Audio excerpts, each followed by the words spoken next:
êtes sur Franco Toronto Télévision, salut, bienvenue à tous à ce tour d'horizon de l'actualité, les segments de nouvelles francophones du Grand Toronto. On commence ici à Toronto, retenez ces dates, le 22 octobre prochain, John Tory, le maire actuel de Toronto, doit aller aux urnes pour se faire élire. Et comme vous le savez, John Tory occupe ce poste depuis 2014. Il les gardera ou pas? La réponse est donc dans quelques jours, 30 pratiquement. John Tory devra faire face à la candidate indépendante Jennifer Kismet. Une autre date à retenir, le 17 octobre, la marijuana sera légalisée à travers le Canada. Le gouvernement de l'Ontario prévoit à vendre la marijuana sur Internet et la province octroiera le permis pour la vente au détail. Les petits et détaillants devront obligatoirement se procurer le produit du magasin de cannabis de l'Ontario.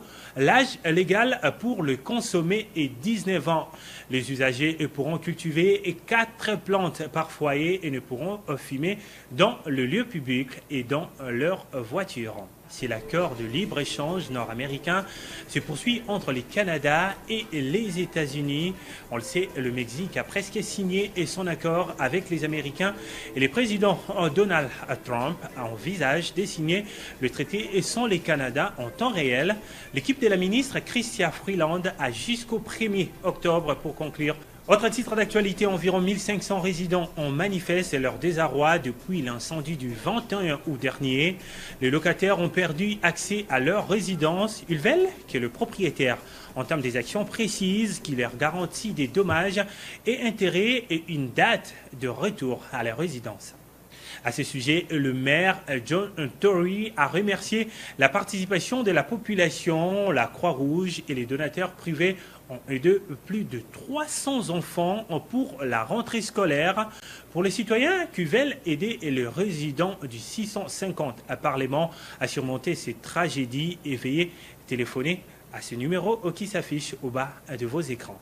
Sachez aussi que près de 13 000 étudiants ont repris le chemin des écoles, commencé les classes dans le Grand Toronto et le conseil scolaire Viamonde a révélé que c'est un nombre record cette année. Le conseil a maintenant environ une cinquantaine d'établissements, dont 2 nouvelles écoles élémentaires de Paul Demers pour desservir la communauté francophone de Bayview Nord de Toronto et Viola Allégé à Bowmanville.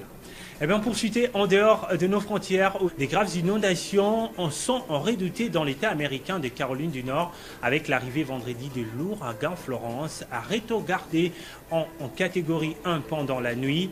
Il s'agit d'une tempête historique qui va provoquer des inondations dans la quasi-totalité de l'État, a déclaré le gouverneur de cette partie des États-Unis, pays dirigé par Donald Trump.